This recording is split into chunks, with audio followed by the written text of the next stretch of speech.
চতুর্থ অধ্যায় মৈত্রেয় সমীপে বিদুরের গমন। শ্লোক 1। উদ্ধব উবাচ অথ তে তদনুজ্ঞাতা ভুক্ত্বা পীত্বা চ বারুণীম তয়া বিভ্রংশিতজ্ঞানা দুরুক্তৈর্মমপস্পৃশুঃ। অনুবাদ। উদ্ভব বললেন, তারপর তাঁরা সকলে সেই ব্রাহ্মণদের অনুমতিক্রমে ভোজন সমাপন করে মদিরা পান করেছিলেন। তার ফলে তাঁরা সকলে হতজ্ঞান হয়ে উন্মত্তের মতো পরস্পরের প্রতি কটূক্তি প্রয়োগ করে পরস্পরের মর্ম স্পর্শ করেছিলেন। তাৎপর্য: কোনো উৎসবে ব্রাহ্মণ এবং বৈষ্ণবদের প্রচুর পরিমাণে ভোজন করানোর পর অতিথিদের অনুমতি গ্রহণ করে আয়োজনকারীরা তাদের উচ্ছিষ্ট আহার করেন।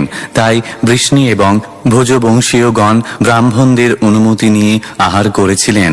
কোনো কোনো অনুষ্ঠানে ক্ষত্রিয়দের সুরাপান করার অনুমতি দেওয়া হয়েছে, তাই তারা অন্ন থেকে উৎপন্ন এক প্রকার হালকা মদিরা পান করেছিলেন। তা পান করার ফলে তারা এতই উন্মত্ত এবং বিবেকহীন হয়ে পড়েছিলেন যে তারা তাদের পরস্পরের সম্পর্ক বিস্তৃত হয়ে এমন কটূক্তি করেছিলেন যার ফলে তাদের হৃদয় স্পর্শ করেছিল। নেশা করা এতই ক্ষতিকর যে নেশাগ্রস্ত অবস্থায় অত্যন্ত সংস্কৃতি সম্পন্ন পরিবারের সদস্যরা পর্যন্ত উন্মত্ত হয়ে তাদের পরস্পরের সম্পর্ক ভুলে যেতে পারেন। বৃষ্ণি এবং ভোজবংশীয়দের কাছ থেকে আশা করা যায় না যে তারা এইভাবে আত্মবিস্মৃত হবেন, কিন্তু ভগবান শ্রীকৃষ্ণের ইচ্ছায় তা ঘটেছিল এবং তারা পরস্পরের প্রতি কঠোর হয়েছিলেন। শ্লোক 2। তেষাং মৈরেয় দোষেণ বিষমীকৃতচেতসাম নিম্লোচতিরবাবাসীদ্বেণূনামিব মর্দনম। অনুবাদ। বাঁশের ঘর্ষণের ফলে যেমন বিনাশ সংঘটিত হয়, তেমনি সূর্য অস্তগত হলে সুরাপানে তাদের সকলের চিত্ত বিকৃত হয়েছিল এবং তাদের বিনাশ সাধন হয়েছিল। তাৎপর্য: বনে যখন অগ্নির আবশ্যকতা হয় তখন ভগবানের ইচ্ছার প্রভাবে বাঁশের পরস্পরের সংঘর্ষে সেই আগুন উৎপন্ন হয়। তেমনি ভগবান শ্রীকৃষ্ণের ইচ্ছায় সমস্ত যদুবংশীয়রা আত্মবিনাশের প্রক্রিয়া দ্বারা বিনষ্ট হয়েছিলেন। মানুষের প্রচেষ্টায় যেমন গভীর বনে আগুন জ্বলে ওঠার সম্ভাবনা থাকে না, তেমনি সংসারে এমন কোনো শক্তি নেই যা ভগবান কর্তৃক সংরক্ষিত যদুবংশীয়দের ধ্বংস সাধন করতে পারত। ভগবান চেয়েছিলেন যে এইভাবে তাদের ধ্বংস হোক, তাই তারা ভগবানের আজ্ঞা পালন করেছিলেন, যা তদনুজ্ঞাত শব্দে সূচিত হয়েছে। শ্লোক 3। ভগবান স্বাত্মমায়ায়া গতিম তামবলোক্য সহ সরস্বতীমুপস্পৃশ্য বৃক্ষমূলমুপাবিশৎ। অনুবাদ।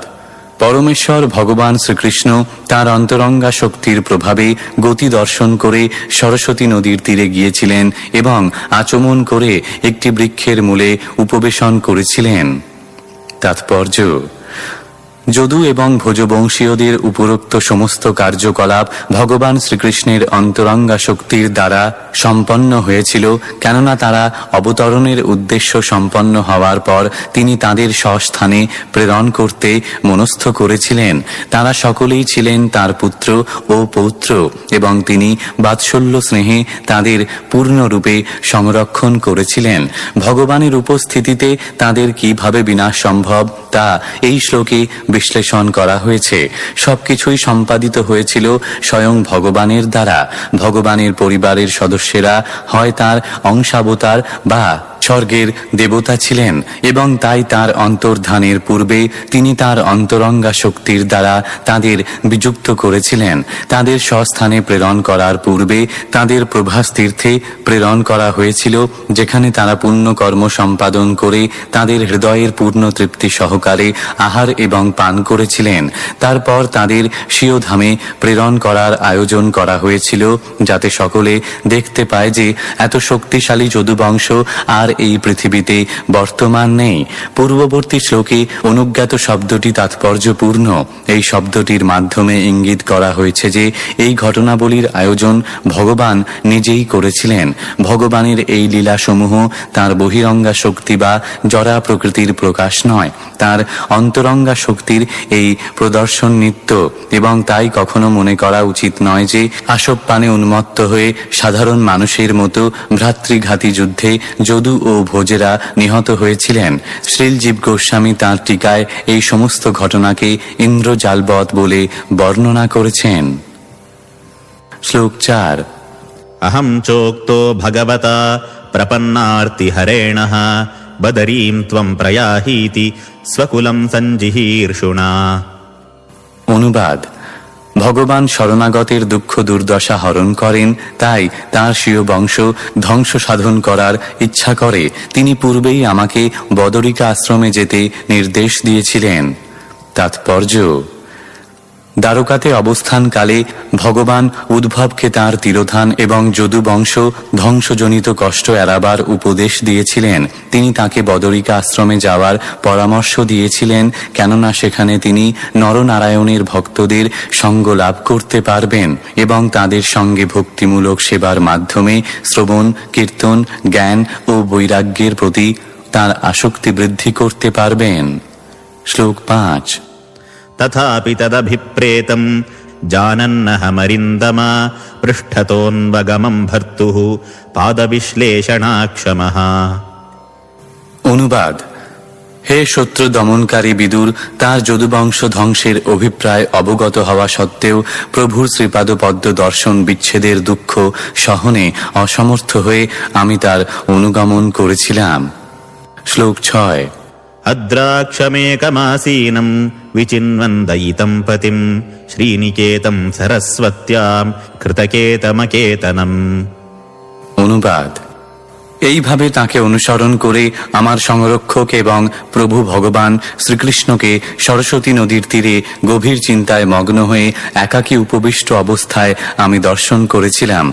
যদিও তিনি লক্ষ্মী দেবীর আশ্রয় স্বরূপ, তবুও তিনি নিরাশ্রয়ভাবে সেখানে বিরাজ করছিলেন। তাৎপর্য: সন্ন্যাস আশ্রম অবলম্বীরা প্রায়ই বৃক্ষের নিচে আশ্রয় গ্রহণ করেন। উদ্ভব ভগবানকে একজন আশ্রয়হীন ব্যক্তির মতো বিরাজ করতে দর্শন করেছিলেন। যেহেতু তিনি সবকিছুরই অধীশ্বর, তাই তার আশ্রয় সর্বত্রই রয়েছে এবং সমস্ত স্থানই তার আশ্রয়াধীন। তিনি সমস্ত জড়জগৎ এবং চিৎজগতের ভরণ পোষণ করেন, তাই তিনি সবকিছুর আশ্রয়। অতএব তিনি যখন অনিকেতন সন্ন্যাসীদের মতো সরস্বতী নদীর তীরে বৃক্ষমূলে আশ্রয় গ্রহণ করেছিলেন, তাতে আশ্চর্য হওয়ার কিছু নেই। শ্লোক 7। श्यामावदातं विरजं प्रशान्तारुणलोचनं दोर्भिश्चतुर्भिर्विदितं पीतकौशाम्बरेण च। অনুবাদ: ভগবান শ্রীকৃষ্ণের শ্রীবিগ্রহ উজ্জ্বল শ্যামবর্ণ এবং সচ্চিদানন্দময়। তার নেত্রদ্বয় প্রশান্ত এবং প্রভাত সূর্যের মতো অরুণ বর্ণ। তার চতুর্ভুজ ও বিভিন্ন প্রকার লক্ষণ এবং পীতবর্ণ কৌশেয় বস্ত্রের দ্বারা আমি তৎক্ষণাৎ চিনতে পেরেছিলাম যে তিনি হচ্ছেন পরমেশ্বর ভগবান শ্রীকৃষ্ণ। শ্লোক 8। वाम ऊरावधिश्रित्य दक्षिणाङ्घ्रिसरोरुहम् अपाश्रितार्भकाश्वत्थम् अकृशं त्यक्तपिप्पलम्। অনুবাদ: তিনি একটি নবীন অশ্বত্থ বৃক্ষে পৃষ্ঠদেশ রেখে বাম উরুর উপরে দক্ষিণ পাদপদ্ম স্থাপন করে উপবিষ্ট ছিলেন। যদিও তিনি সর্বপ্রকার গৃহসুখ ত্যাগ করেছিলেন, তবুও তাকে আনন্দপূর্ণ বলে মনে হয়েছিল। তাৎপর্য: শ্রীল বিশ্বনাথ চক্রবর্তী ঠাকুরের মতে একটি নবীন অশ্বত্থ বৃক্ষে পৃষ্ঠদেশ রেখে ভগবানের উপবেশন করার ভঙ্গিটি অত্যন্ত তাৎপর্যপূর্ণ। সেই বৃক্ষটিকে অশ্বত্থ বৃক্ষ বলা হয় কেননা তার সহজে মৃত্যু হয় না, তা দীর্ঘকাল ধরে জীবিত থাকে। তার চরণ যুগল এবং তাদের শক্তিসমূহ হচ্ছে জড় উপাদান সমূহ। সেগুলিকে বলা হয় পঞ্চমহাভূত: ক্ষিতি, অপ, তেজ, মরুদ ও বোম। অশ্বত্থ বৃক্ষ যে সমস্ত ভৌতিক শক্তি সমূহের প্রতিনিধিত্ব করে, সেই সব ভগবানের বহিরঙ্গা শক্তি, তাই তা ভগবানের পৃষ্ঠদেশে ছিল।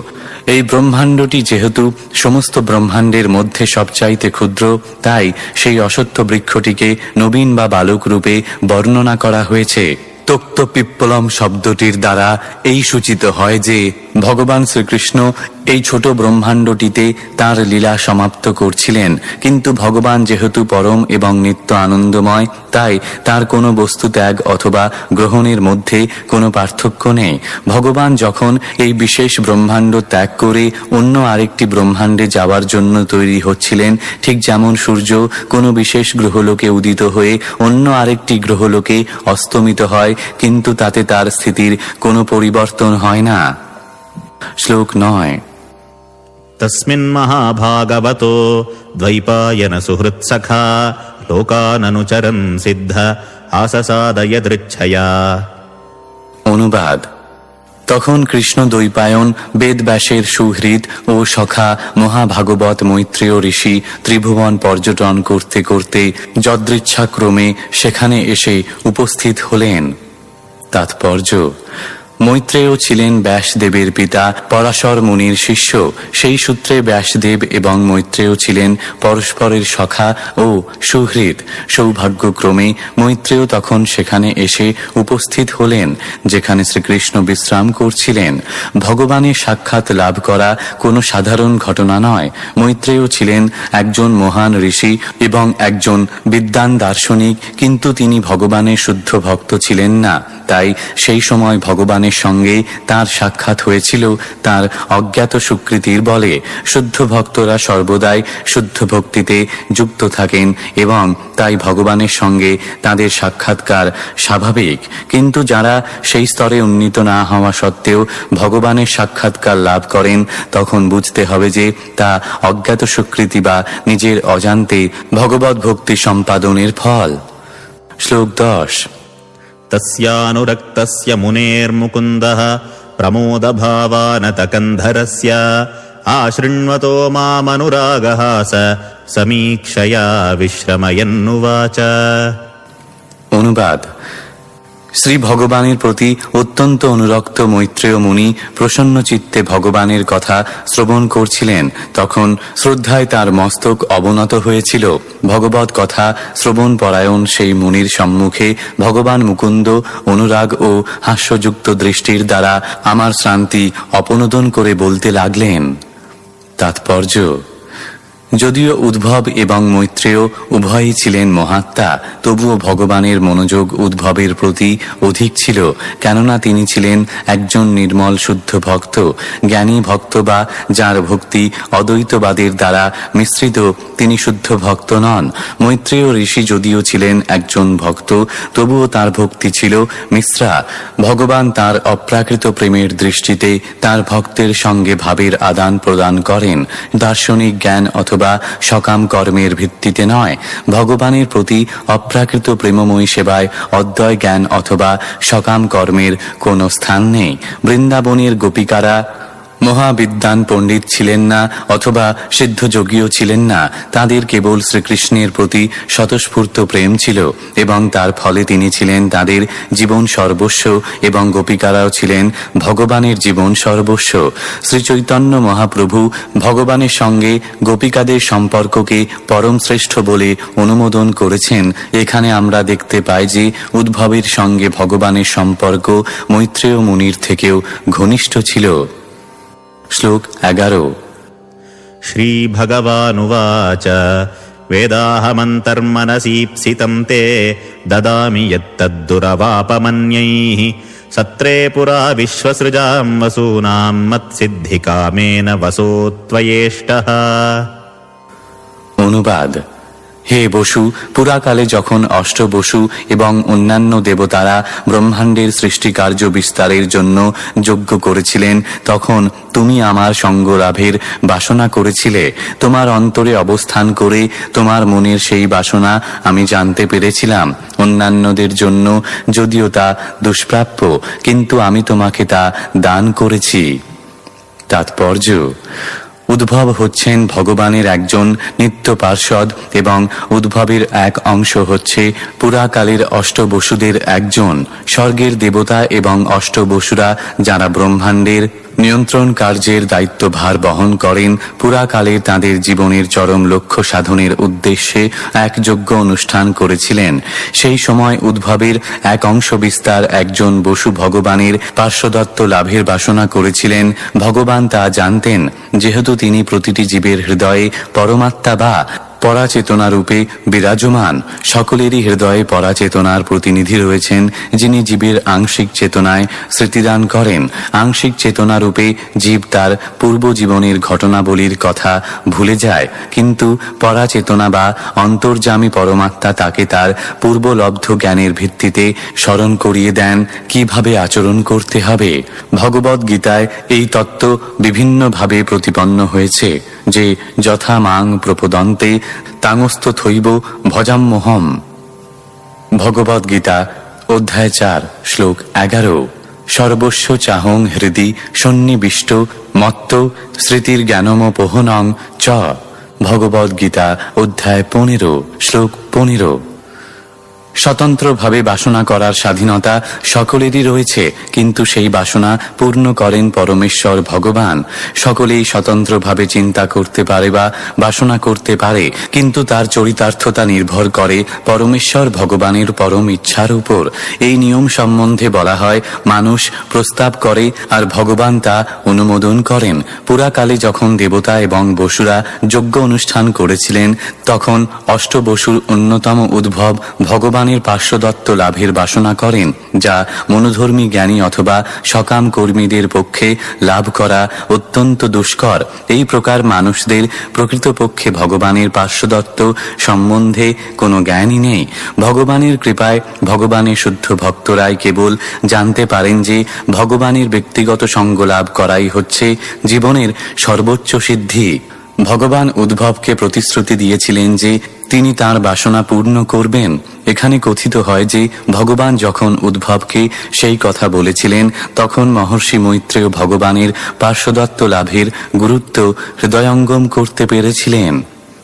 শ্লোক 12। स एष साधोचरमो भवानामासादितस्ते मदनुग्रहो यत् यन्मां नृलोकान् रह उत्सृजन्तम् दिष्ट्या ददृश्वान् विशदानुवृत्त्या। অনুবাদ: হে সাধু, তোমার সমস্ত জন্মের মধ্যে বর্তমান জন্মই চরম জন্ম, কেননা তুমি এই জন্মে আমার কৃপা লাভ করেছ। এখন তুমি এই মর্তলোক পরিত্যাগ করে আমার দিব্যধাম বৈকুণ্ঠে গমন করতে পারো। তোমার ঐকান্তিক ভক্তির প্রভাবে সৌভাগ্যক্রমে এই নির্জন স্থানে তুমি আমার দর্শন লাভ করলে। তাৎপর্য: পূর্ণাঙ্গ জীবের পক্ষে মুক্ত অবস্থায় ভগবান সম্বন্ধীয় জ্ঞান যতটুকু জানা সম্ভব, কোন জীব যখন পূর্ণরূপে সেই জ্ঞানে নিষ্ণাত হন, তখন তিনি চিৎজগতে প্রবেশ করার যোগ্যতা লাভ করেন, যেখানে বৈকুণ্ঠ লোকসমূহ অবস্থিত। ভগবান এই ব্রহ্মাণ্ডের অধিবাসীদের থেকে অপ্রকট হওয়ার ঠিক পূর্বে যখন একটি নির্জন স্থানে উপবিষ্ট ছিলেন, সেই সময়েও তাকে দর্শন করার এবং এইভাবে তার কাছ থেকে বৈকুণ্ঠ লোকে প্রবেশ করার অনুমতি লাভের সৌভাগ্য উদ্ভবের হয়েছিল। ভগবান সর্বত্রই সর্বদা বিরাজমান এবং তার আবির্ভাব ও তিরোভাব শুধু বিশেষ ব্রহ্মাণ্ডের অধিবাসীদের অনুভবের বিষয় মাত্র। তিনি ঠিক সূর্যের মতো। আকাশে সূর্যের আবির্ভাব বা তিরোভাব হয় না। মানুষের অনুভূতিতেই কেবল সকালে সূর্যের উদয় হয় এবং সন্ধ্যায় সূর্য অস্ত যায়। ভগবান যুগপৎ বৈকুণ্ঠে এবং বৈকুণ্ঠের ভিতরে ও বাইরে সর্বত্র বিরাজমান। শ্লোক 13। पुरा मया प्रोक्तमजायनाभ्ये पद्मे निषण्णाय ममादिसर्गे ज्ञानं परं मन्महिमावभासं यत्सूरयो भागवतं वदन्ति। অনুবাদ: হে উদ্ভব, পুরাকালে পদ্মকল্পে সৃষ্টির প্রারম্ভে আমার নাভিপদ্মে অবস্থিত ব্রহ্মাকে আমি আমার অপ্রাকৃত মহিমা বর্ণনা করেছিলাম। মনীষীগণ তাকেই শ্রীমদ্ ভাগবত বলেন। তাৎপর্য: এই মহান গ্রন্থের দ্বিতীয় স্কন্ধে ইতিমধ্যেই বর্ণিত হয়েছে কিভাবে ব্রহ্মার কাছে ভগবত তত্ত্ব বিশ্লেষণ করা হয়েছিল। সেই জ্ঞানই পুনরায় এখানে স্পষ্ট করে বর্ণনা করা হচ্ছে। ভগবান বলেছিলেন যে সংক্ষিপ্ত রূপে যে শ্রীমদ্ ভাগবত তিনি ব্রহ্মাকে প্রদান করেছিলেন, তা তার উদ্দেশ্য ছিল তার স্বরূপ প্রকাশ করা। দ্বিতীয় স্কন্ধে বর্ণিত সেই 4টি শ্লোকের নির্বিশেষ বিশ্লেষণ এখানে নিরস্ত হয়েছে। এই সম্পর্কে শ্রীধর স্বামীও বিশ্লেষণ করেছেন যে শ্রীমদ্ ভাগবতের সেই সংক্ষিপ্ত রূপটি শ্রীকৃষ্ণের লীলা বিষয়ক এবং তা কখনোই নির্বিশেষবাদ প্রতিপন্ন করেনি। শ্লোক 14। ইত্যাদৃতোক্তঃ পরমস্য পুংসঃ প্রতিক্ষণানুগ্রহ ভাজনোহম স্নেহোত্থরো মা স্খলিতাক্ষরস্তম মুঞ্চঞ্ছুচঃ প্রাঞ্জলিরাবভাষে। অনুবাদ। উদ্ভব বললেন, হে বিদুর, পরমেশ্বর ভগবান কর্তৃক এইভাবে অনুগৃহীত হয়ে এবং তার সাদর উক্তি শ্রবণ করে গভীর আবেগে আমার কণ্ঠরুদ্ধ হয়েছিল এবং শরীর রোমাঞ্চিত হয়েছিল। তখন আমি আমার অশ্রু মুছে কৃতাঞ্জলি পুটে তাকে এই রকম বলেছিলাম। শ্লোক 15। কোন্বীশতে পাদসরোজ ভাজাম সুদুর্লভোর্থেষু চতুর্ষ্বপীহ তদাপি নাহম প্রবৃণোমি ভূমন ভবৎপদাম ভোজ নিবেশনোৎসুকঃ। অনুবাদ। হে প্রভু, যে ভক্ত আপনার শ্রীপাদপদ্মের অপ্রাকৃত প্রেমময়ী সেবায় যুক্ত, তার কাছে ধর্ম, অর্থ, কাম এবং মোক্ষ এই চতুর্বর্গের মধ্যে কোনোটি দুর্লভ নয়। কিন্তু হে মহান, আমি কেবল আপনার চরণার বিন্দের প্রেমময়ী সেবাতেই যুক্ত হতে চাই। তাৎপর্য: যারা বৈকুণ্ঠ লোকে ভগবানের পার্ষদ, তাদের রূপ ঠিক শ্রী বিষ্ণুর মতো। এই প্রকার মুক্তিকে বলা হয় সারূপ্য মুক্তি, যা হচ্ছে 5 প্রকার মুক্তির একটি।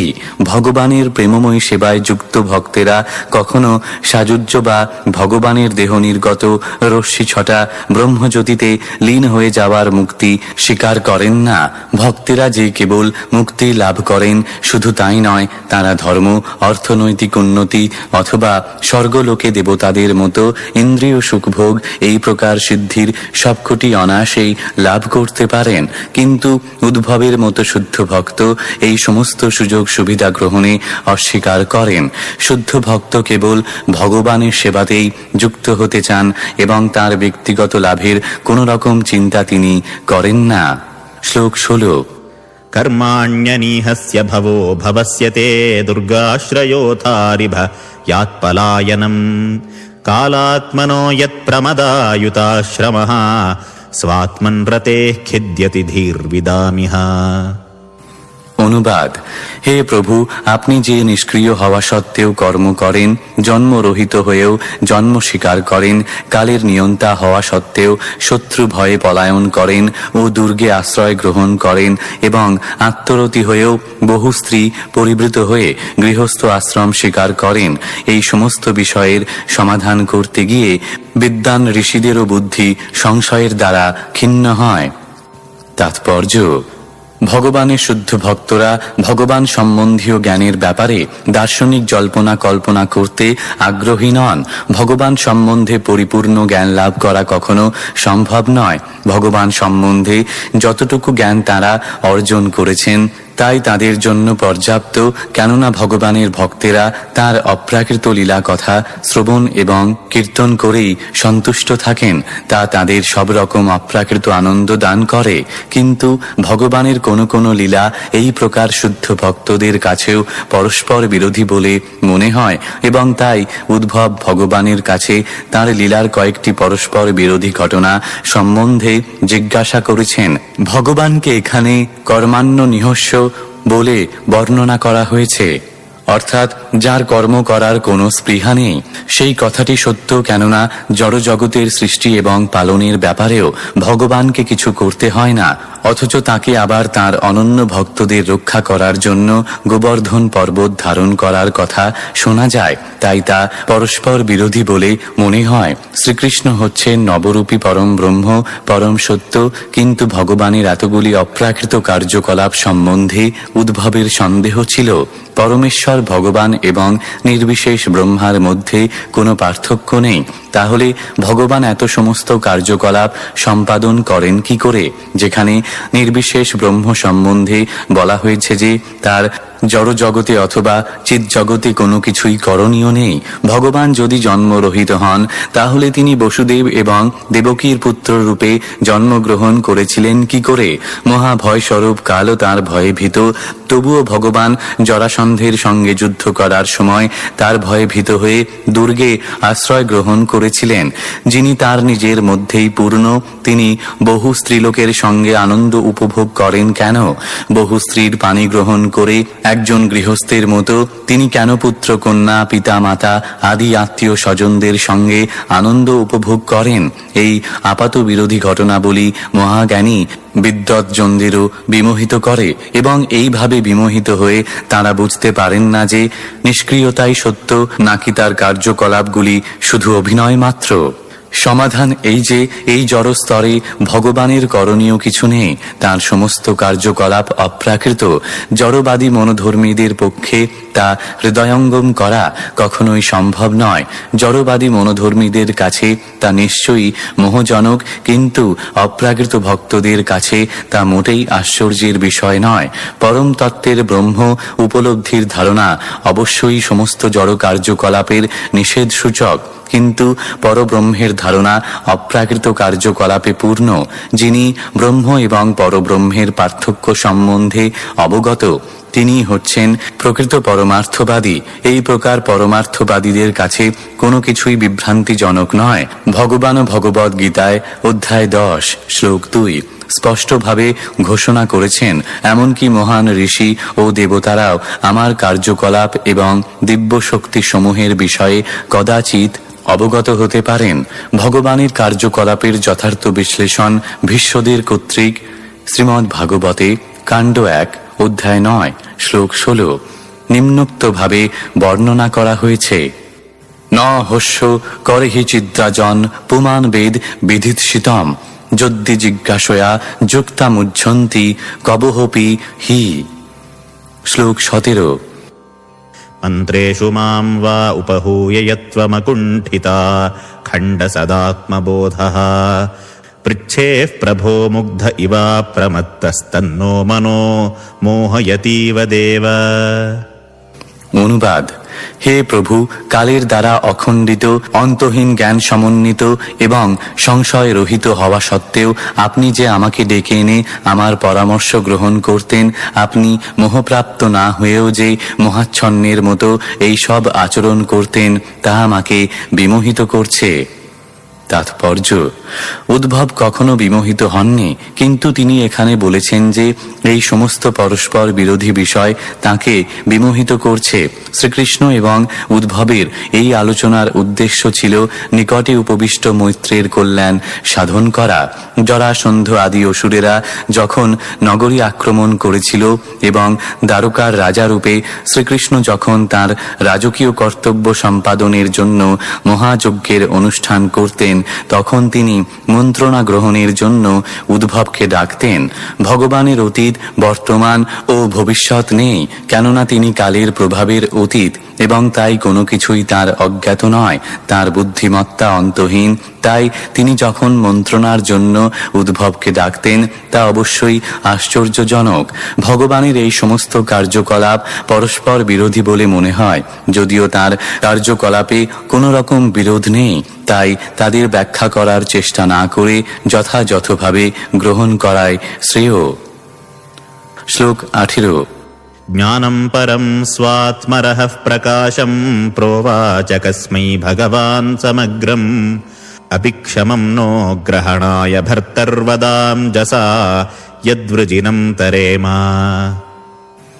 অনুবাদ: হে প্রভু, আপনি আপনার নিজের রহস্য প্রকাশ করে যে পরম গুহ্য জ্ঞান ব্রহ্মাকে বলেছিলেন, তা যদি আমাদের গ্রহণের যোগ্য বলে মনে করেন, তাহলে কৃপা করে তা ব্যাখ্যা করুন। তা শ্রবণ করলে আমরা অনায়াসে সংসার দুঃখ অতিক্রম করতে পারব। তাৎপর্য: উদ্ভবের মতো শুদ্ধ ভক্তের কোনো রকম জড় ক্লেশ হয় না, কেননা তিনি নিরন্তর ভগবানের অপ্রাকৃত প্রেমময়ী সেবায় যুক্ত। ভগবানের সঙ্গ থেকে বঞ্চিত হওয়ার ফলেই কেবল ভক্তেরা দুঃখ অনুভব করেন। নিরন্তর ভগবানের লীলা স্মরণ ভক্তকে জীবিত রাখে, এবং তাই উদ্ভব ভগবানের কাছে অনুরোধ করেছিলেন যে তিনি যেন কৃপাপূর্বক তাঁর কাছে শ্রীমদ্ ভাগবতের জ্ঞান প্রকাশ করেন, যা তিনি পূর্বে ব্রহ্মাকে দান করেছিলেন। শ্লোক 19। ইত্যাবেদিতঃ হার্দায় মহ্যং স ভগবান পরঃ আদিদেশারবিন্দাক্ষ আত্মনঃ পরমাং স্থিতিম। অনুবাদ: আমি যখন পরমেশ্বর ভগবানকে আমার হৃদয়ের বাসনার কথা বলেছিলাম, তখন কমল নয়ন ভগবান আমাকে তার অপ্রাকৃত স্থিতি সম্বন্ধে উপদেশ দিয়েছিলেন। তাৎপর্য: এই শ্লোকে পরমাং স্থিতিম শব্দটি তাৎপর্যপূর্ণ। ভগবান যখন চতুশ্লোকী ভাগবত কাণ্ড 2 অধ্যায় 9 শ্লোক 33 থেকে 36 ব্যাখ্যা করেছিলেন, তখনও তার অপ্রাকৃত স্থিতি সম্বন্ধে ব্রহ্মাকে পর্যন্ত তিনি বলেননি। এই অপ্রাকৃত স্থিতি দ্বারকা এবং বৃন্দাবনে প্রদর্শিত অপ্রাকৃত প্রেমময়ী সেবায় যুক্ত ভক্তদের সঙ্গে ভগবানের ব্যবহারের সমাবেশ। ভগবান তার অপ্রাকৃত স্থিতির কথা কেবল উদ্ভবকেই বলেছিলেন, এবং তাই উদ্ভব এখানে বিশেষ করে মধ্যম শব্দটি ব্যবহার করেছেন। যদিও মৈত্রেয় ঋষিও সেখানে উপবিষ্ট ছিলেন, যাদের ভক্তি জ্ঞান এবং কর্মমিশ্রা, তারা সচরাচর এই অপ্রাকৃত স্থিতি হৃদয়ঙ্গম করতে পারে না। যে সমস্ত ভক্ত কর্মমিশ্রা ভক্তি এবং যোগের প্রতি আকৃষ্ট, তাদের কাছে ভগবান এই গোপনীয় এবং অন্তরঙ্গ প্রেম সচরাচর প্রকাশ করেন না। এই সমস্ত কার্যকলাপ ভগবান শ্রীকৃষ্ণের অচিন্ত লীলা। শ্লোক 20। स एवमाराधितपादतीर्थादधीततत्त्वात्म विबोधमार्गः प्रणम्य पादौ परिवृत्य देवमिहागतोऽहं विरहातुरात्मा। অনুবাদ: আমি আমার গুরু পরমেশ্বর ভগবান শ্রীকৃষ্ণের কাছে পরম তত্ত্বজ্ঞানের পন্থা অধ্যয়ন করে তাঁর শ্রীপাদপদ্মে প্রণাম ও তাঁকে প্রদক্ষিণ পূর্বক বিরহ কাতর চিত্তে এখানে উপস্থিত হয়েছি। তাৎপর্য: শ্রী উদ্ভবের জীবন হচ্ছে ভগবান কর্তৃক প্রথমে ব্রহ্মাকে প্রদত্ত চতুশ্লোকী ভাগবতের প্রত্যক্ষ প্রতিস্বরূপ। মায়াবাদীরা তাদের অদ্বৈতবাদের নির্বিশেষ সিদ্ধান্ত অনুমোদন করার জন্য শ্রীমদ্ ভাগবতের এই 4টি অত্যন্ত মহান এবং গুরুত্বপূর্ণ শ্লোকের ভিন্ন প্রকার অর্থ বিশ্লেষণ করে। সেই ধরনের অপ্রামাণিক জল্পনা কল্পনাকারীদের যথার্থ উত্তর এখানে দেওয়া হয়েছে। শ্রীমদ্ ভাগবতের শ্লোকসমূহ সম্পূর্ণরূপে বিশুদ্ধ ঈশ্বরবাদী বিজ্ঞান, যা ভগবদ্ গীতার স্নাতকোত্তর বিদ্যার্থীরা হৃদয়ঙ্গম করতে পারে। অনাধিকারী শুষ্ক মনোধর্মীরা ভগবান শ্রীকৃষ্ণের শ্রীপাদপদ্মে অপরাধী, কেননা তারা ভগবদ্ গীতা ও শ্রীমদ্ ভাগবতের কদর্থ করে জনসাধারণকে বিপথগামী করে এবং অন্ধতা মিশ্র নামক নরকের পথ প্রস্তুত করে। ভগবদ্ গীতায় অধ্যায় 16 শ্লোক 20 প্রতিপন্ন হয়েছে যে এই প্রকার ঈর্ষাপরায়ণ মনোধর্মীরা অজ্ঞান এবং তারা নিশ্চিত রূপে জন্ম জন্মান্তরে অপরাধী হয়ে থাকবে। তারা অনর্থক শ্রীপাদ শঙ্করাচার্যের শরণ গ্রহণ করে, কিন্তু শঙ্করাচার্য কখনো শ্রীকৃষ্ণের শ্রীপাদপদ্মে অপরাধ করেননি। শ্রী চৈতন্য মহাপ্রভুর মতে শ্রীপাদ শঙ্করাচার্য কোনো এক বিশেষ উদ্দেশ্য সাধনের জন্য মায়াবাদ দর্শন প্রচার করেছিলেন। আত্মার অস্তিত্বে অবিশ্বাসী ভগবৎ বিদ্বেষী বৌদ্ধ দর্শনকে পরাস্ত করার জন্য এই প্রকার দর্শনের প্রয়োজন ছিল, কিন্তু তার উদ্দেশ্য এই ছিল না যে এই সিদ্ধান্ত চিরকালের জন্য গ্রহণ করা হোক। সেটি ছিল একটা জরুরি অবস্থা। শঙ্করাচার্য তাঁর ভগবদ্ গীতার ভাষ্যে শ্রীকৃষ্ণকে পরমেশ্বর ভগবান বলে স্বীকার করেছেন। যেহেতু তিনি ছিলেন শ্রীকৃষ্ণের একজন মহান ভক্ত, তাই তিনি শ্রীমদ্ ভাগবতের টিকা লেখার সাহস করেননি, কেননা তাহলে ভগবান শ্রীকৃষ্ণের শ্রীপাদপদ্মে সরাসরিভাবে অপরাধ হতো। কিন্তু পরবর্তীকালের মনোধর্মীরা মায়াবাদ দর্শনের নামে কোনো প্রামাণিক উদ্দেশ্য ব্যতীতই অনর্থক চতুশ্লোকী ভাগবতের টিকা রচনা করে। অদ্বৈতবাদী শুষ্ক মনোধর্মীদের শ্রীমদ্ ভাগবতের সঙ্গে কোনো কিছু করণীয় নেই, কেননা এই বিশেষ বৈদিক শাস্ত্রটির মহান প্রণেতা কর্তৃক তা তাদের জন্য নিষিদ্ধ হয়েছে। যারা ধর্ম, অর্থ, ইন্দ্রিয় সুখভোগ এবং চরমে মুক্তির আকাঙ্ক্ষী, শ্রীমদ্ ভাগবত প্রকৃতপক্ষে তাদের জন্য নয়, তাই তা হৃদয়ঙ্গম করার চেষ্টা করতে শ্রীল ব্যাসদেব তাদেরকে বিশেষভাবে নিষেধ করেছেন। শ্রীমদ্ ভাগবত কাণ্ড 1 অধ্যায় 1 শ্লোক 2। শ্রীমদ্ ভাগবতের মহান ভাষ্যকার শ্রীধর স্বামীও অবশ্যই মোক্ষবাদী এবং অদ্বৈতবাদীদের শ্রীমদ্ ভাগবত চর্চা করতে নিষেধ করেছেন। এই গ্রন্থটি তাদের জন্য নয়, তবুও এই প্রকার অনুমোদিত ব্যক্তিরা বিকৃতভাবে শ্রীমদ্ ভাগবত বোঝবার চেষ্টা করে এবং তার ফলে তারা ভগবানের শ্রীপাদপদ্মে অপরাধ করে, যা শ্রীপাদ শঙ্করাচার্য স্বয়ং করতে সাহস করেননি। এইভাবে তারা তাদের দুঃখ দুর্দশাপূর্ণ জীবন চিরস্থায়ী করার আয়োজন করেছেন। এখানে বিশেষভাবে দ্রষ্টব্য যে উদ্ভব সরাসরিভাবে স্বয়ং ভগবানের কাছ থেকে চতুশ্লোকী ভাগবত অধ্যয়ন করেছিলেন এবং তার কাছে ভগবান আত্মতত্ত্বজ্ঞান আরও অন্তরঙ্গভাবে বিশ্লেষণ করেছেন, যা এখানে পরমাং স্থিতিম কথাটির মাধ্যমে উল্লেখিত হয়েছে। আত্মতত্ত্বজ্ঞানের পরাকাষ্ঠা এই ভগবত প্রেম লাভ করে উদ্ভব ভগবানের বিরহজনিত গভীর বেদনা অনুভব করেছিলেন। উদ্ভবের মতো ভগবত প্রেম জাগরিত না হলে, নিরন্তর ভগবত প্রেমজনিত বিরহ অনুভব না করলে, যা চৈতন্য মহাপ্রভুও প্রদর্শন করেছিলেন, শ্রীমদ্ ভাগবতের সারস্বরূপ এই 4টি শ্লোকের প্রকৃত অর্থ হৃদয়ঙ্গম করা যায় না। অবৈধভাবে যারা এর অর্থ বিকৃত করে, তারা ভগবানের চরণে অপরাধ করার সর্বনাশা পথে পা বাড়িয়েছে, তাই তা করা উচিত নয়। শ্লোক 21। सोऽहं तद्दर्शनाह्लादवियोगार्तियुतः प्रभो गमिष्ये दयितं तस्य बदर्याश्रममण्डलम्।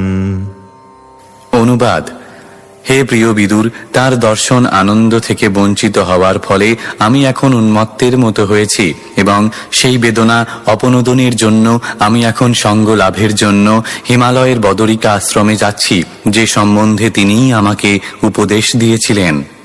তাৎপর্য: উদ্ভবের মতো ভগবত ভক্ত ভগবানের বিরহ এবং মিলন এই দুই অনুভূতির মাধ্যমে নিরন্তর ভগবানের সাহচর্য করেন।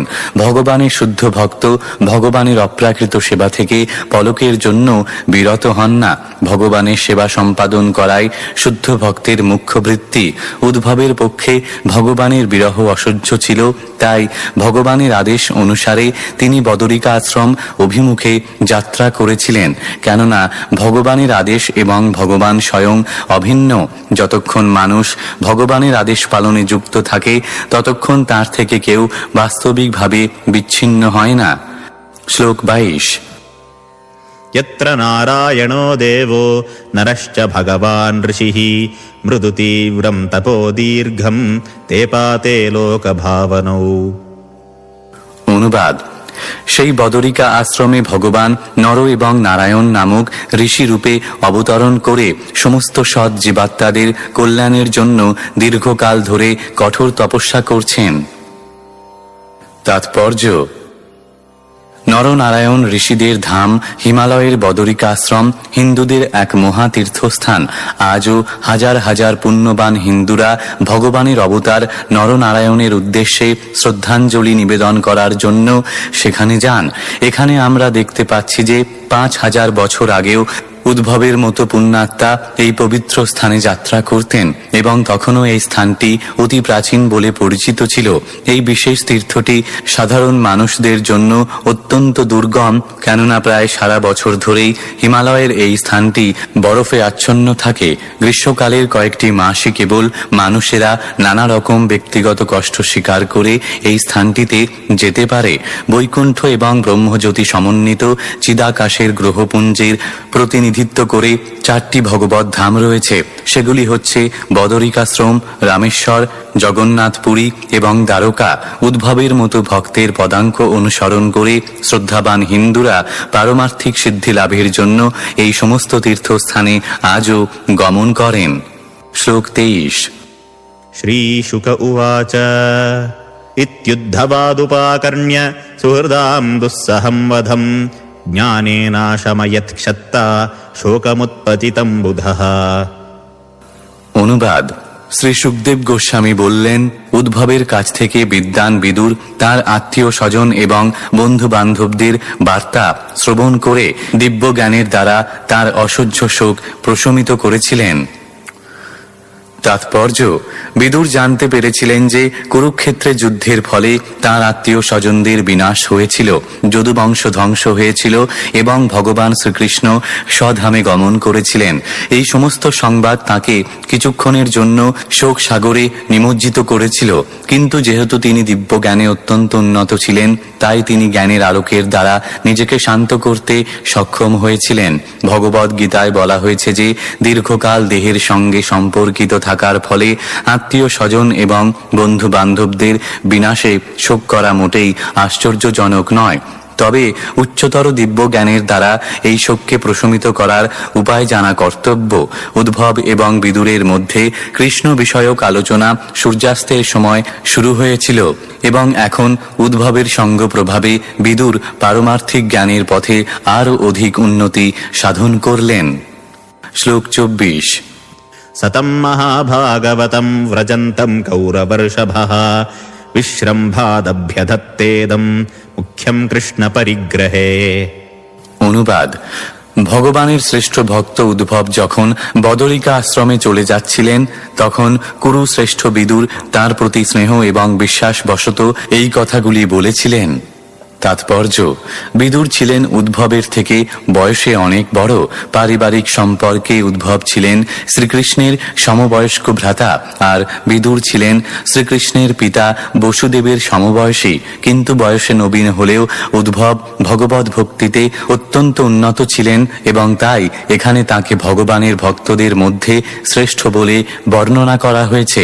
বিদুর সেই কথা ভালোভাবে জানতেন এবং তাই তিনি উদ্ভবকে এত সম্মানের সঙ্গে সম্বোধন করেছেন। ভক্তদের মধ্যে বিনীত এবং নম্র আচরণের এইটি হচ্ছে বিধি। শ্লোক 25। विदुर उवाच ज्ञानं परं स्वात्मरः प्रकाशं यदा ह योगेश्वर ईश्वरस्ते वक्तुं भवान्नोर्हति यद्धि विष्णोर्भृत्याः स्वभृत्यार्थकृतश्चरन्ति। অনুবাদ: বিদুর বললেন, হে উদ্ভব, যেহেতু ভগবানের সেবকেরা অন্যদের সেবা করার জন্য সর্বত্র বিচরণ করেন, তাই ভগবান স্বয়ং যে জ্ঞান আপনাকে প্রদান করেছেন সেই আত্মতত্ত্ব জ্ঞান কৃপাপূর্বক বর্ণনা করা আপনার পক্ষে সর্বতোভাবে উপযুক্ত। তাৎপর্য: ভগবানের সেবকরাই হচ্ছেন সমাজের প্রকৃত সেবক। জনসাধারণকে অপ্রাকৃত জ্ঞানের আলোক প্রদান করা ছাড়া মানব সমাজে তাদের আর কোনো উদ্দেশ্য নেই। জীবের সঙ্গে পরমেশ্বর ভগবানের সম্পর্ক সেই অপ্রাকৃত সম্পর্কে যুক্ত হয়ে কার্য করা এবং মানব জীবনের চরম লক্ষ্য সম্বন্ধে জ্ঞান প্রদান করাই তাদের একমাত্র লক্ষ্য। এইটি হচ্ছে প্রকৃত জ্ঞান, যা মানব সমাজের প্রকৃত মঙ্গল সাধনে সাহায্য করতে পারে। আহার, নিদ্রা, ভয় এবং মৈথুন সম্বন্ধীয় যে জ্ঞান, যা বিভিন্ন শাখা প্রশাখায় বিস্তারিত হয়ে তথাকথিত জ্ঞানের উন্নতি সাধন করেছে, তা সবই ক্ষণস্থায়ী। জীব তার জড় দেহ নয়, পক্ষান্তরে সে হচ্ছে পরমেশ্বর ভগবানের বিভিন্ন অংশ এবং তাই তার আত্মজ্ঞানের পুনর্জাগরণ করা অত্যন্ত আবশ্যক। এই জ্ঞান বিনা মানব জীবন ব্যর্থ হয়। এই অত্যন্ত গুরুত্বপূর্ণ কাজটির ভার ভগবান শ্রীবিষ্ণুর সেবকদের উপর ন্যস্ত হয়েছে এবং তাই তারা পৃথিবীতে ও ব্রহ্মাণ্ডের অন্যান্য গ্রহলোকে বিচরণ করেন। যে জ্ঞান উদ্ভব সরাসরিভাবে পরমেশ্বর ভগবানের কাছ থেকে প্রাপ্ত হয়েছিলেন, তা মানব সমাজে বিশেষ করে ভগবত ভক্তিতে অত্যন্ত উন্নত বিদুরের মতো ব্যক্তিদের কাছে বিতরণ করার যোগ্য বিষয়। প্রকৃত দিব্য জ্ঞান ভগবান থেকে উদ্ভব, উদ্ভব থেকে বিদুর, এইভাবে গুরু শিষ্য পরম্পরার মাধ্যমে অবতরণ করে। এই পরম দিব্য জ্ঞান কুতার্কিক আদি তথাকথিত জ্ঞানীদের অপূর্ণ জল্পনা কল্পনার মাধ্যমে কখনো লাভ করা যায় না। পরমাং স্থিতিম নামক সেই গোপনীয় জ্ঞান বিদুর উদ্ভবের কাছ থেকে গ্রহণ করার জন্য উৎসুক ছিলেন, যাতে ভগবানকে তাঁর অপ্রাকৃত লীলা সমূহের মাধ্যমে জানা যায়। বিদুর যদিও উদ্ভব থেকে বয়সে প্রবীণ ছিলেন, তবুও তিনি অপ্রাকৃত সম্পর্কে উদ্ভবের ভৃত্য হওয়ার আকাঙ্ক্ষী ছিলেন। এই অপ্রাকৃত গুরু শিষ্য পরম্পরা সূত্র শ্রী চৈতন্য মহাপ্রভুও শিক্ষা দিয়েছেন। শ্রী চৈতন্য মহাপ্রভু উপদেশ দিয়েছেন যে এই দিব্য জ্ঞান যার কাছেই পাওয়া যায়, তা তিনি ব্রাহ্মণ, শূদ্র, গৃহস্থ বা সন্ন্যাসী যাই হন না কেন, যদি তিনি কৃষ্ণতত্ত্ববেত্তা হন তাহলে তার কাছ থেকেই তা গ্রহণ করা উচিত। যিনি কৃষ্ণতত্ত্ব বিজ্ঞান তত্ত্বত অবগত, তিনি প্রকৃতপক্ষে সদ্গুরু। শ্লোক 26। উদ্ধব উবাচ ননু তে তত্ত্বসম্রাধ্য ঋষিঃ কৌশারমোন্তিকে সাক্ষাৎ ভগবতাদিষ্টো মর্ত্যলোকম জিহাসতা। অনুবাদ: শ্রী উদ্ভব বললেন, আপনি মহর্ষি মৈত্রের কাছে জ্ঞানপ্রাপ্ত হতে পারেন, যিনি নিকটেই অবস্থান করছেন এবং যিনি দিব্য জ্ঞান প্রাপ্ত হওয়ার ফলে পূজনীয়। এই মর্তলোক ত্যাগ করার ঠিক পূর্বে ভগবান স্বয়ং তাঁকে উপদেশ দিয়েছিলেন।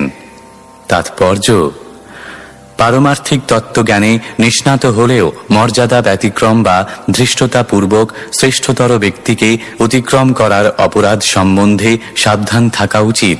শাস্ত্রের নির্দেশ অনুসারে মর্যাদা ব্যতিক্রমের বিষয়ে অত্যন্ত সতর্ক হওয়া উচিত, কেননা তার ফলে আয়ু, ঐশ্বর্য, যশ, পুণ্য এবং সারা জগতের আশীর্বাদ ক্ষয় হয়ে যেতে পারে।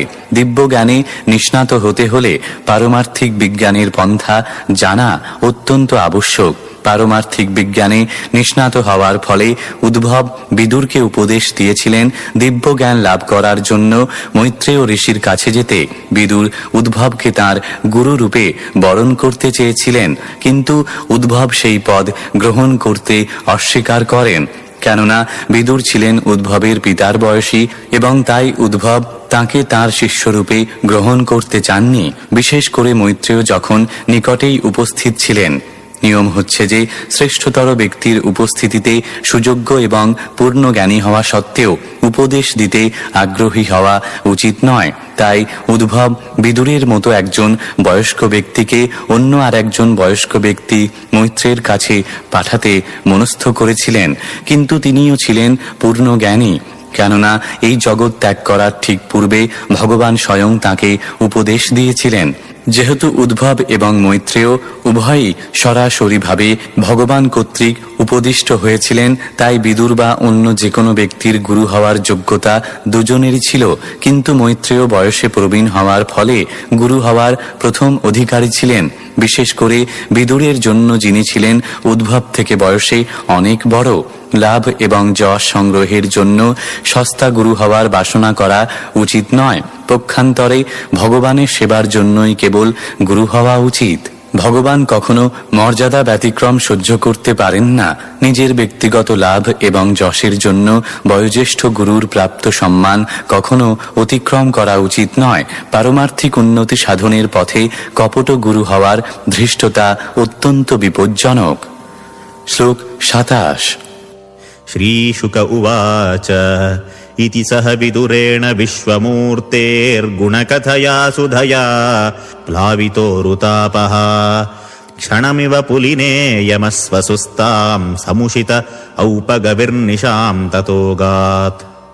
অনুবাদ: সুখদেব গোস্বামী বললেন, হে রাজন, যমুনার তীরে বিদুরের সঙ্গে ভগবানের দিব্য নাম, যশ, গুণ ইত্যাদি সম্বন্ধে আলোচনা করে উদ্ভব গভীর শোকে অভিভূত হয়েছিলেন।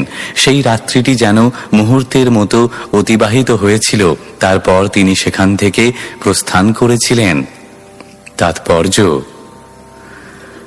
এখানে শ্রীকৃষ্ণের সম্বন্ধে বিশ্বমূর্তি শব্দটি ব্যবহৃত হয়েছে।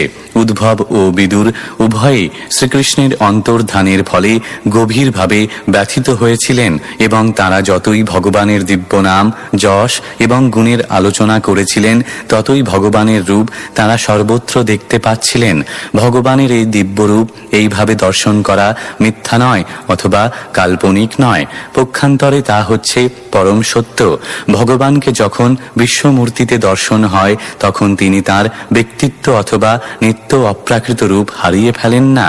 পক্ষান্তরে তাঁর স্বরূপে তিনি সর্বত্র প্রতীয়মান হন। শ্লোক 28। রাজোবাচ निधनमुपगतेषु वृष्णिभोजेष्वधिरथ यूथपयूथपेषु मुख्यः स तु कथमवशिष्ट उद्धवो यद्धरिरपि तत्यज आकृतिं त्र्यधीशः। অনুবাদ।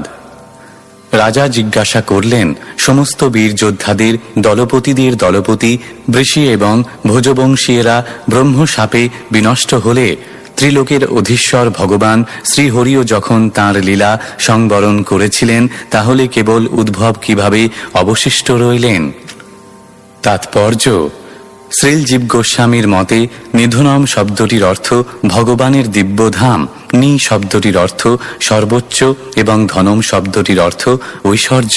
যেহেতু ভগবানের ধাম অপ্রাকৃত ঐশ্বর্যের চরম প্রকাশ, তাই তার ধামকে বলা হয় নিধনম।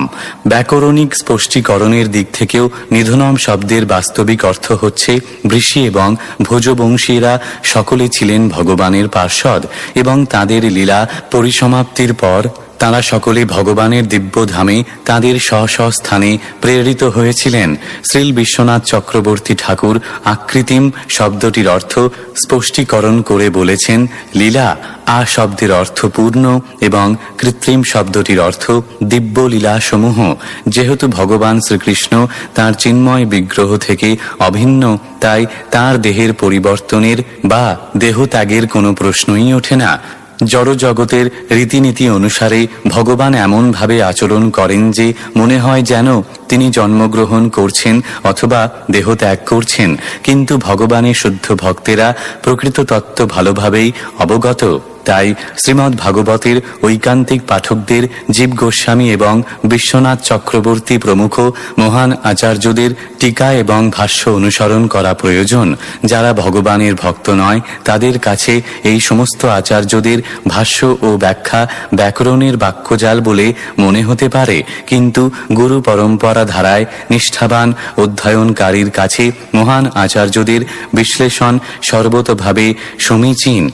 উপগতেষু শব্দটিও তাৎপর্যপূর্ণ। বৃষি এবং ভোজবংশের সমস্ত সদস্যেরা সরাসরিভাবে ভগবত ধাম প্রাপ্ত হয়েছিলেন। অন্যান্য ভক্তেরা সরাসরিভাবে ভগবত ধামে পৌঁছাতে পারেন না, কিন্তু শুদ্ধ পার্ষদেরা জড়জগতের অন্য কোনো গ্রহের প্রতি আকৃষ্ট নন। কখনো কখনো ভগবত ধামে উন্নীত হতে চলেছেন যে ভক্ত, তিনি উৎসুক্যবশত পৃথিবী থেকে উচ্চতর লোকের ঐশ্বর্যের প্রতি কিছুটা আকৃষ্ট হতে পারেন এবং পূর্ণতা প্রাপ্তির পথে তা দর্শন করার ইচ্ছা করতে পারেন, কিন্তু বৃষি এবং ভোজেরা সরাসরিভাবে ভগবত ধামে প্রেরিত হয়েছিলেন, কেননা তাদের কৌন ভৌতিক গ্রহলোকের প্রতি আকর্ষণ ছিল না। শ্রীল বিশ্বনাথ চক্রবর্তী ঠাকুর এই ইঙ্গিত করেছেন যে অমরকোষ অভিধান অনুসারে আকৃতির অর্থ ইঙ্গিত। শ্রীকৃষ্ণ তাঁর তিরোধানের পর উদ্ভবকে বদরিকাশ্রমে যাওয়ার ইঙ্গিত করেছিলেন এবং ভগবানের শুদ্ধ ভক্ত উদ্ভব ভগবত ধামে ফিরে যাওয়ার পরিবর্তে অত্যন্ত যত্ন সহকারে সেই আদেশ পালন করেছিলেন। এই পৃথিবী থেকে ভগবানের অপ্রকট হওয়ার পর এখানে উদ্ভবের একলা থাকার সেইটি ছিল কারণ। শ্লোক 29। श्रीशुक उवाच ब्रह्मशापापदेशेन कालेनामोघवाञ्छितः संहृत्य स्वकुलं स्फीतं त्यक्ष्यन् देहमचिन्तयत्। অনুবাদ। শ্রী সুখদেব গোস্বামী উত্তর দিলেন, হে রাজন, ব্রাহ্মণের অভিশাপ ছিল কেবল একটি ছলনা মাত্র। প্রকৃতপক্ষে ভগবানের পরম ইচ্ছাই তাঁর লীলা সংবরণের প্রকৃত কারণ ছিল। সংখ্যায় অত্যন্ত পরিবর্ধিত তাঁর পরিবারের সদস্যদের ভগবত ধামে প্রেরণ করার পর তিনি স্বয়ং পৃথিবী ত্যাগ করতে ইচ্ছুক হয়ে এইভাবে চিন্তা করেছিলেন। তাৎপর্য: এই শ্লোকে শ্রীকৃষ্ণের দেহত্যাগের বিষয়ে তক্ষণ শব্দটি অত্যন্ত তাৎপর্যপূর্ণ। যেহেতু ভগবান হচ্ছেন সৎ, চিৎ এবং আনন্দের শাশ্বত বিগ্রহ, তাই তার দেহ এবং আত্মা অভিন্ন। তাহলে তার পক্ষে দেহ ত্যাগ করে এই পৃথিবীর দৃষ্টি থেকে অপ্রকট হওয়া কি করে সম্ভব? অভক্ত এবং মায়াবাদীদের মধ্যে ভগবানের রহস্যজনক অন্তর্ধান সম্বন্ধে মহামতবিরোধ রয়েছে এবং শ্রীলজীব গোস্বামী তার কৃষ্ণ সন্দর্ভে বিস্তারিতভাবে বিশ্লেষণ করে সেই সমস্ত মূর্খ মানুষদের সন্দেহ নিরসন করছেন। ব্রহ্মসংহিতার বর্ণনা অনুসারে ভগবানের বহু রূপ রয়েছে। সেখানে উল্লেখ করা হয়েছে যে ভগবানের অসংখ্য রূপ রয়েছে এবং যখন তিনি তার কৃষ্ণ স্বরূপে জীবেদের গোচরীভূত হন তখন এই সমস্ত রূপ তার মধ্যে মিলিত হন। এই সমস্ত অচ্যুত রূপ ব্যতীত তার বিশ্বরূপ রয়েছে যা তিনি কুরুক্ষেত্রের রণভূমিতে অর্জুনের সামনে প্রকাশ করেছিলেন। এই শ্লোকে স্ফীতম শব্দটিও ব্যবহার করা হয়েছে, যার অর্থ হচ্ছে যে তিনি তার বিরাট রূপ ত্যাগ করেছিলেন। তার আদি শাশ্বত রূপ নয়, কেননা তার সৎ চিত আনন্দময় রূপ পরিবর্তন করার কোনো সম্ভাবনা নেই। ভগবানের ভক্তেরা এই সরল সত্যটি অনায়াসে হৃদয়ঙ্গম করতে পারেন, কিন্তু ভগবৎ বিমুখ অভক্তেরা হয় এই সরল সত্যটি হৃদয়ঙ্গম করতে পারে না, নয়তো ভগবানের চিন্ময় বিগ্রহের নিত্যত মিথ্যা প্রতিপন্ন করার জন্য তর্ক বিতর্ক করে।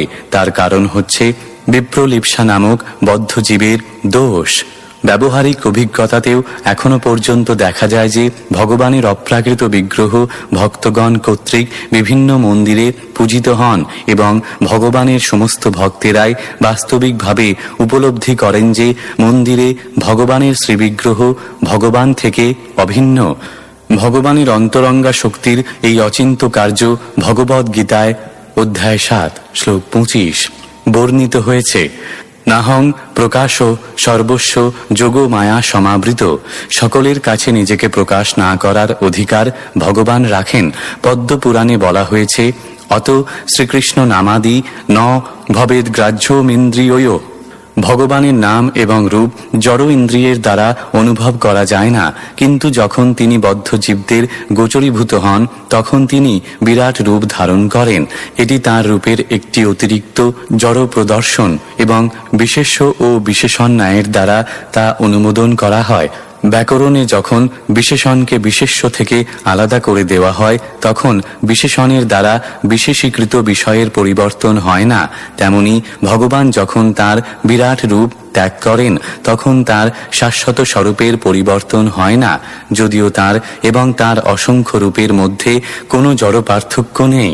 পঞ্চম স্কন্ধে দেখা যাবে ভগবান কিভাবে বিভিন্ন রূপে বিভিন্ন লোকে পূজিত হন এবং কিভাবে এই পৃথিবীতেও বিভিন্ন মন্দিরে তিনি পূজিত হন। শ্রীলজীব গোস্বামী এবং শ্রীল বিশ্বনাথ চক্রবর্তী ঠাকুর তাঁদের টিকায় বৈদিক শাস্ত্র থেকে প্রামাণিক উদ্ধৃতি দিয়ে ভগবানের তিরোধান সম্বন্ধে বিস্তারিতভাবে বিচার করেছেন। এই গ্রন্থের আয়তন বৃদ্ধি না করার উদ্দেশ্যে আমরা এখানে আর সেগুলি উল্লেখ করছি না। এই সমস্ত বিষয় ভগবদ্ গীতায় বিশ্লেষণ করা হয়েছে। যেমন পূর্বে উল্লেখ করা হয়েছে, ভগবান সকলের কাছে নিজেকে প্রকাশ না করার অধিকার রাখেন। তিনি সর্বদা প্রেমহীন ও ভক্তিহীন অভক্তদের দৃষ্টির অগোচরে থাকেন এবং এইভাবে তিনি তাদের তার থেকে আরও দূরে সরিয়ে দেন। ক্ষীরোদকশায়ী বিষ্ণুর কাছে প্রার্থনাকারী ব্রহ্মার নিমন্ত্রণে ভগবান অবতরণ করেছিলেন। তখন সমস্ত বিষ্ণুরূপ সহ তার মধ্যে মিলিত হয়েছিলেন এবং তার উদ্দেশ্য সাধনের পর তারা সকলে আবার যথারীতি তার থেকে আলাদা হয়ে যান। শ্লোক 30 अस्माल्लोकादुपरते मयि ज्ञानं मदाश्रयम् अर्हत्युद्धव एवाद्धा सम्प्रत्यात्मवतां वरः।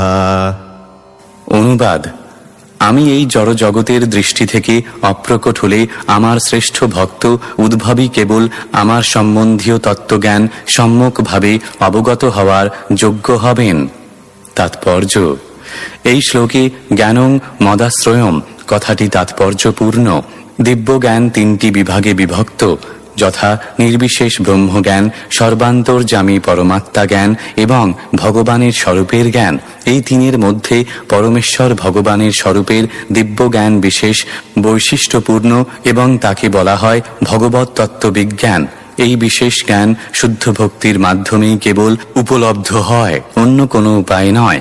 ভগবদ্ গীতায় অধ্যায় 18 শ্লোক 55 সেই সত্য প্রতিপন্ন করে বলা হয়েছে, ভক্তা মামভিজানাতি জাবান যশ্চাসি তত্ত্বত ভক্তি সহকারে ভগবানের সেবায় যুক্ত ভক্তেরাই কেবল ভগবানের দিব্য স্থিতি তত্ত্বত জানতে পারেন। সেই সময় উদ্ভবকে ভগবানের সমস্ত ভক্তদের মধ্যে শ্রেষ্ঠ বলে বিবেচনা করা হয়েছিল এবং তাই ভগবান স্বয়ং তাকে উপদেশ দিয়েছিলেন যাতে এই জগতের দৃষ্টির অন্তরালে ভগবান চলে গেলে মানুষ যেন উদ্ভবের জ্ঞানের সুযোগ নিতে পারেন। ভগবান যে উদ্ভবকে বদরিকা আশ্রমে গিয়ে তার নরনারায়ণ রূপে বিরাজমান বিগ্রহের সঙ্গ করার আদেশ দিয়েছিলেন, এইটি হচ্ছে তার একটি কারণ। পারমার্থিক জ্ঞানে উন্নত ব্যক্তি মন্দিরে ভগবানের বিগ্রহ থেকে সাক্ষাৎভাবে অনুপ্রেরণা লাভ করতে পারেন। তাই ভগবানের ভক্ত ভগবানের কৃপার প্রভাবে নিশ্চিতভাবে প্রগতি লাভ করার জন্য ভগবানের মন্দিরে আশ্রয় গ্রহণ করেন। শ্লোক 31। নোদ্ধবোऽন্যপি মন্যূনো যদ্গুণৈর্নার্দিতঃ প্রভুঃ অতো মদ্বয়ুনম লোকম গ্রাহয়ন্নিহ তিষ্ঠতু। অনুবাদ: উদ্ভব আমার থেকে কোনো অংশেই কম নয়, কেননা তিনি কখনো জরা প্রকৃতির গুণের দ্বারা প্রভাবিত নন। তাই তিনি ভগবৎ তত্ত্বজ্ঞান বিতরণ করার জন্য এই জগতে অবস্থান করুন। তাৎপর্য: ভগবানের প্রতিনিধি হওয়ার বিশেষ যোগ্যতা হচ্ছে জরা প্রকৃতির গুণের দ্বারা প্রভাবিত না হওয়া। জড় জগতে মানুষের সর্বশ্রেষ্ঠ গুণ হচ্ছে ব্রাহ্মণ হওয়া, কিন্তু ব্রাহ্মণ যেহেতু সত্যগুণে অবস্থিত, তাই ভগবানের প্রতিনিধি হতে হলে ব্রাহ্মণ হওয়াই যথেষ্ট নয়। ভগবানের প্রতিনিধি হতে হলে সত্যগুণকেও অতিক্রম করে জরা প্রকৃতির কোনো গুণের দ্বারাই প্রভাবিত না হয়ে শুদ্ধ সত্ত্বে অধিষ্ঠিত হতে হয়। অপ্রাকৃত গুণের এই শুদ্ধ সত্য স্তরকে বসুদেব বলা হয় এবং এই স্তরে ভগবৎ তত্ত্ববিজ্ঞান হৃদয়ঙ্গম করা যায়। ভগবান যেমন জরা প্রকৃতির গুণের দ্বারা প্রভাবিত হন না, তেমনি ভগবান শুদ্ধ ভক্ত প্রকৃতির গুণের দ্বারা প্রভাবিত হন না। ভগবানের সঙ্গে একাত্ম হওয়ার এইটিই হচ্ছে প্রাথমিক যোগ্যতা। যিনি এই অপ্রাকৃত যোগ্যতা প্রাপ্ত হয়েছেন তাকে জীবন মুক্ত বলা হয়, যদিও তিনি আপাত দৃষ্টিতে জড় অবস্থাতেই রয়েছেন। যিনি ভগবানের অপ্রাকৃত প্রেমময় সেবায় নিরন্তর যুক্ত, তিনি এই মুক্ত অবস্থা প্রাপ্ত হয়েছেন। ভক্তি রসামৃত সিন্ধুতে কাণ্ড 1 অধ্যায় 2 শ্লোক 187 বলা হয়েছে, ইহা যস্য হরের দাস্যে কর্মণা মনসা গিরা নিখিলা সভ্য বস্থাসু জীবনমুক্ত স উচ্চতে। যে ব্যক্তি তার কর্ম, মন এবং বাক্যের দ্বারা কেবল ভগবানেরই অপ্রাকৃত প্রেমময়ী সেবা করেন, তিনি আপাত দৃষ্টিতে জড় জগতের বদ্ধ অবস্থাতে রয়েছেন বলে মনে হলেও প্রকৃতপক্ষে মুক্ত আত্মা। উদ্ভব এই রকম অপ্রাকৃত স্তরে অধিষ্ঠিত ছিলেন, তাই ভগবান এই জগৎ থেকে অপ্রকট হওয়ার সময় তাকে তার প্রতিনিধি হওয়ার জন্য মনোনীত করেছিলেন। ভগবানের এই প্রকার ভক্ত কখনো জড়জাগতিক বল, বুদ্ধি, এমনকি বৈরাগ্যের দ্বারাও প্রভাবিত হন না। ভগবানের এই প্রকার ভক্ত জড়া প্রকৃতির সব রকম আঘাত সহ্য করতে পারেন এবং তাই তাকে বলা হয় গোস্বামী। এই প্রকার গোস্বামী কেবল ভগবৎ প্রেমের দিব্য রহস্য উদ্ঘাটন করতে পারেন। শ্লোক 32। एवं त्रिलोकगुरुणा संदिष्टः शब्दयोनिना बदर्याश्रममासाद्य हरिमीजे समाधिना। অনুবাদ: সুখদেব গোস্বামী মহারাজ পরীক্ষিতকে বলেছিলেন যে সমস্ত বৈদিক জ্ঞানের উৎস এবং ত্রিলোকের গুরু পরমেশ্বর ভগবান শ্রীকৃষ্ণ কর্তৃক আদিষ্ট হয়ে উদ্ভব বদরিকা আশ্রম তীর্থে উপস্থিত হয়েছিলেন এবং ভগবানের সন্তুষ্টি বিধানের জন্য সমাধিমগ্ন হয়েছিলেন। তাৎপর্য: ভগবান শ্রীকৃষ্ণ বস্তুত ত্রিলোকের গুরু এবং তিনি হচ্ছেন সমস্ত বৈদিক জ্ঞানের মূল উৎস, কিন্তু বেদের মাধ্যমেও পরম সত্যের সবিশেষ রূপ উপলব্ধি করা অত্যন্ত কঠিন। পরমেশ্বর ভগবানকে পরম সত্যরূপে জানবার জন্য তার ব্যক্তিগত নির্দেশ প্রাপ্ত হওয়া প্রয়োজন। ভগবদ্ গীতা হচ্ছে এই অপ্রাকৃত জ্ঞানের সারমর্ম। ভগবানের কৃপা ব্যতীত কেউই পরমেশ্বর ভগবানকে জানতে পারে না। শ্রীকৃষ্ণ যখন এই জড় জগতে বিরাজমান ছিলেন তখন তিনি অর্জুন এবং উদ্ভবের প্রতি এই কৃপা প্রদর্শন করেছিলেন। নিঃসন্দেহে কুরুক্ষেত্রের রণাঙ্গনে ভগবান ভগবদ গীতা উপদেশ দিয়েছিলেন শুধু অর্জুনকে যুদ্ধে অনুপ্রাণিত করার জন্য এবং ভগবদ গীতার সেই অপ্রাকৃত জ্ঞান পূর্ণ করার জন্য তিনি উদ্ভবকে উপদেশ দিয়েছিলেন। ভগবান চেয়েছিলেন যে জ্ঞান তিনি ভগবদ গীতায় বলেননি সেই জ্ঞান যেন উদ্ভব বিতরণ করেন।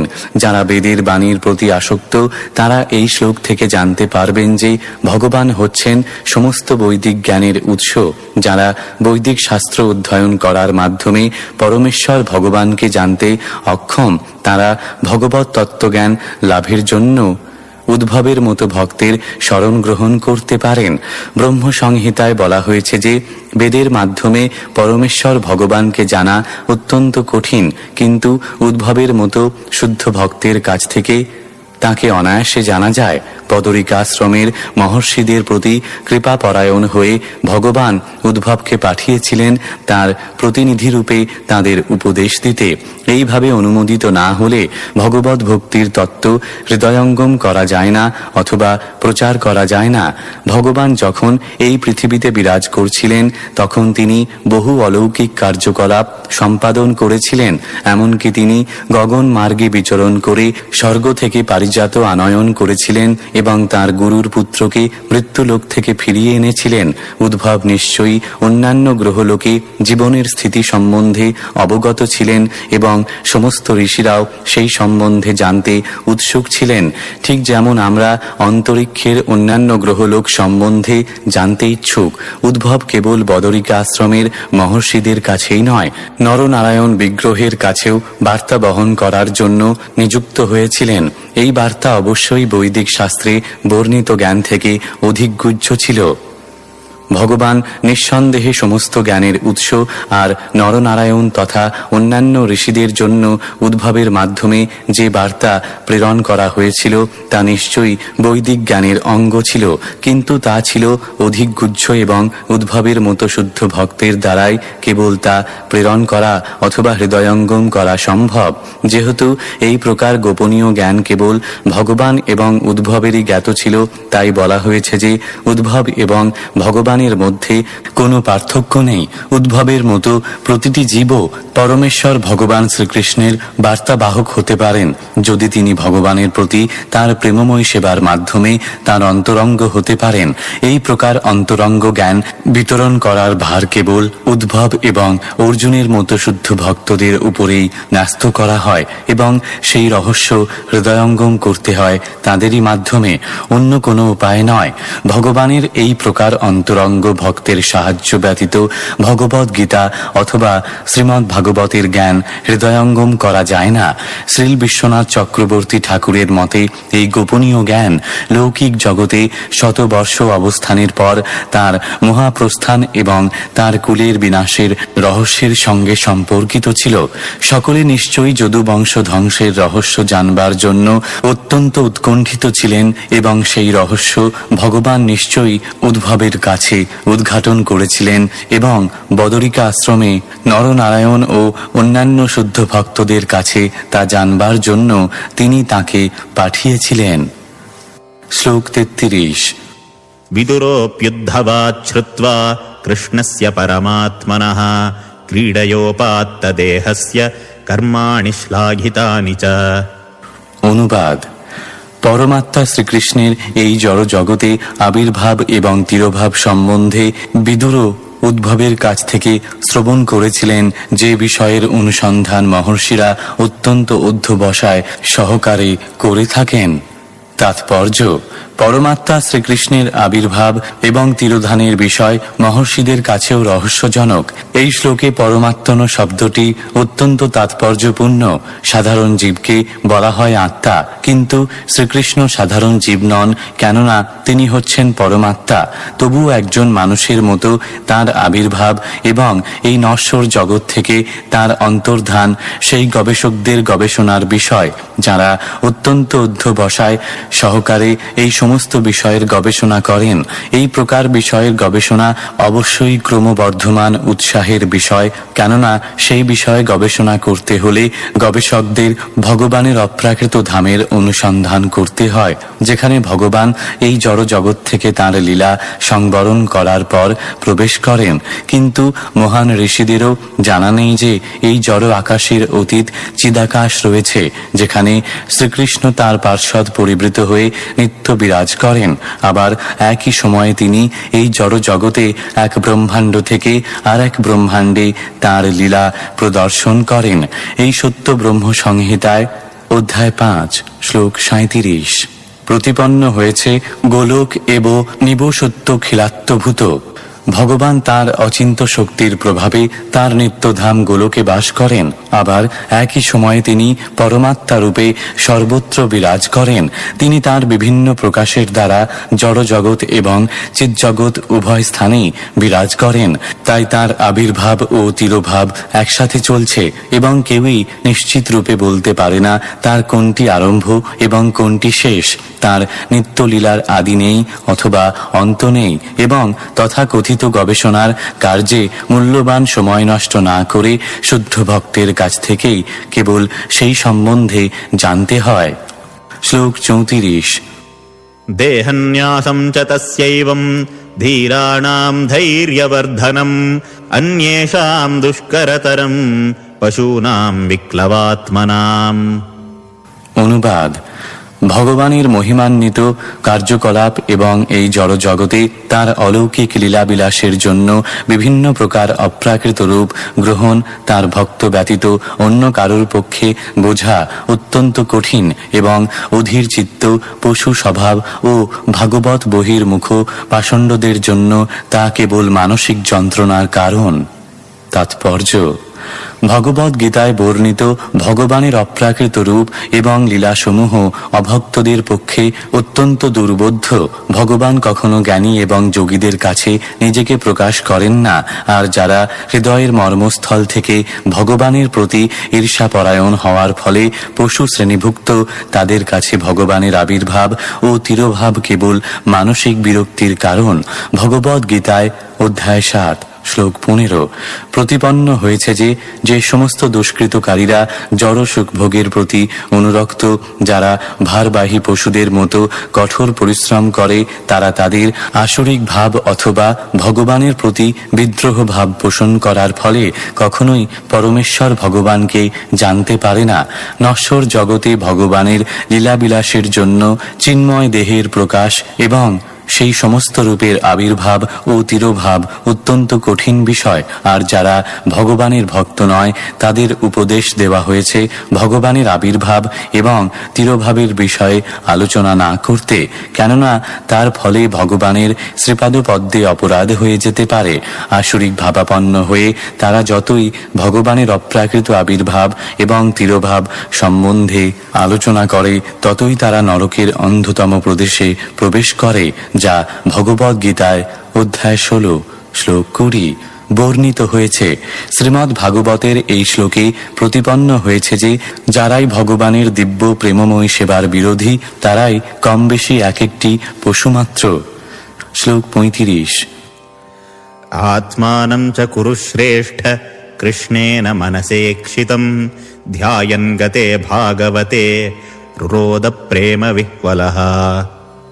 অনুবাদ: শ্রীকৃষ্ণ যে এই জগৎ থেকে বিদায় নেওয়ার সময় তাকে স্মরণ করেছিলেন, সেই কথা মনে করে প্রেমে বিহ্বল হয়ে বিদুর উচ্চ স্বরে রোদন করতে লাগলেন।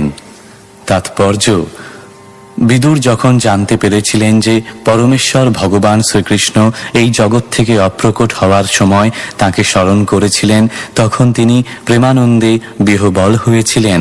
যদিও তিনি নিজেকে অত্যন্ত নগণ্য বলে মনে করতেন, তবুও ভগবান তার অহেতুকী কৃপাবশত তাকে স্মরণ করেছিলেন। বিদুর মনে করেছিলেন যে সেটি ছিল তার প্রতি ভগবানের এক মহতী কৃপা। তাই তিনি উচ্চ স্বরে রোদন করতে শুরু করেছিলেন। এই ক্রন্দন হচ্ছে ভক্তিযোগের প্রগতিশীল মার্গের চরম অবস্থা। যিনি প্রেমে বিহ্বল হয়ে ভগবানের জন্য ক্রন্দন করতে পারেন, তিনি নিশ্চয়ই ভগবত ভক্তির মার্গে সাফল্য লাভ করেছেন। শ্লোক 36। कालिन्द्याः कतिभिः सिद्ध अहोभिर्भरतर्षभा प्रापद्यत स्वसरितम् यत्र मित्रासुतो मुनिः। অনুবাদ: হে কুরু শ্রেষ্ঠ, পরম ভাগবত বিদুর কয়েকদিন যমুনার তটে বাস করার পর গঙ্গার তীরে গমন করেছিলেন, যেখানে মহর্ষি মৈত্রেয় বিরাজ করছিলেন। ইতি শ্রীমদ্ ভাগবতের তৃতীয় স্কন্ধের মৈত্রেয় সমীপে বিদুরের গমন নামক চতুর্থ অধ্যায়ের ভক্তি বেদান্ত তাৎপর্য।